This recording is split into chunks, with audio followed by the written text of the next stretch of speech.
কাগজে কলমে বা কখনো সরকারের পক্ষ থেকে দেশের তৈরি পোশাক খাত সম্পর্কে একটি ইতিবাচক ধারণা দেওয়ার চেষ্টা করা হলেও কারখানা মালিকরাই বলছেন তারা ভালো নেই। খোদ বিজিএমই নেতারাই বলছেন বাংলাদেশের গার্মেন্টস মালিকেরা ভালো নেই। নির্বাচিত সরকারের দিকে চেয়ে বসে আছে বাংলাদেশের পোশাক শিল্পের বিদেশি ক্রেতারা।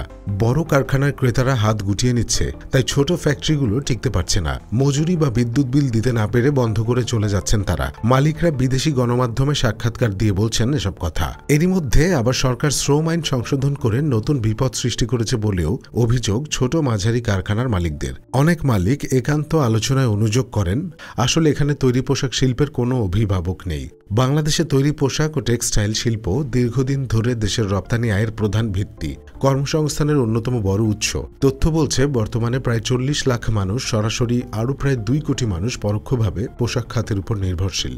বিজিএমই এর তথ্য অনুযায়ী গত 14 মাসে সাভার, গাজীপুর, চট্টগ্রাম, নারায়ণগঞ্জ ও নরসিংদীতে মোট 353টি কারখানা বন্ধ হয়ে গেছে, যার ফলে 1,19,842 জন শ্রমিক কর্মহীন হয়ে পড়েছেন।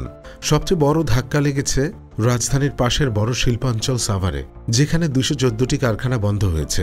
এর মধ্যে 122টি স্থায়ীভাবে এবং 92টি অস্থায়ীভাবে। প্রায় 31,000 শ্রমিক এখানে কাজ হারিয়েছেন। গাজীপুরে 72টি কারখানা বন্ধ হয়ে 73,000-এরও বেশি শ্রমিক বেকার হয়েছেন। শুধু বেক্সিমকো গ্রুপেরই 13টি পোশাক কারখানা স্থায়ীভাবে বন্ধ হয়ে গেছে।